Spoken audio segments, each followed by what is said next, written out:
as we told you earlier, just a week after inspecting infrastructural works in Abaco, Minister of Works, the Honorable Desmond Bannister, led a delegation to Andros to inspect projects on that island. Altaviz Munnings is just back from the island and she has this report.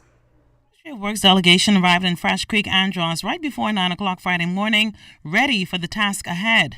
The severe damage from the wear and tear of the Fresh Creek Bridge was evident. It was just one of 3 bridges in Andros the Minister of Works, the Honorable Desmond Bannister, is concerned about. The bridge in Fresh Creek needs emergency work. The bridge in Stanyard Creek also needs a tremendous amount of work. So we're going to have to look at building new bridges there.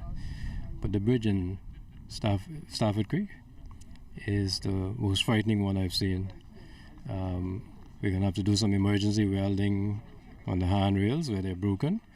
But we're going to also have to look at a new bridge there. There's just these bridges were not built with any thought about the volume of traffic that we would have nowadays and the large vehicles.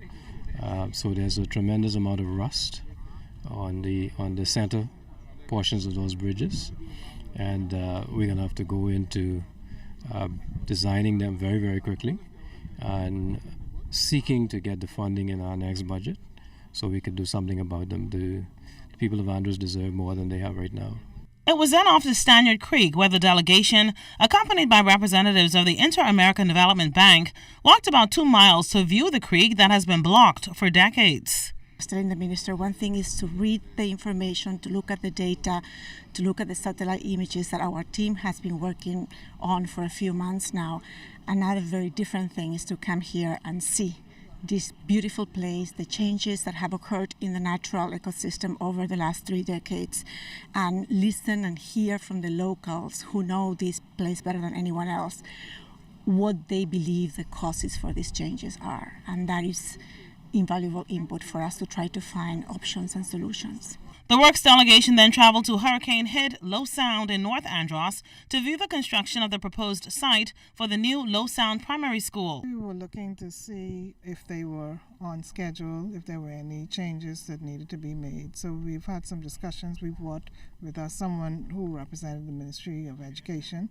So we've had some discussions with him about some minor changes that may need to be made. Hopefully that won't affect the construction schedule too much. And when is the construction supposed to end here? We're anticipating that they would be able to open the school in September of 2019. There's 6 general classrooms. There's 1 art room and 1 music room. Then, of course, you have the standard bathrooms. You have your tuck shop. You have your covered eating space. You have your administrative facilities. You have your teacher's lounge. And then you have a library.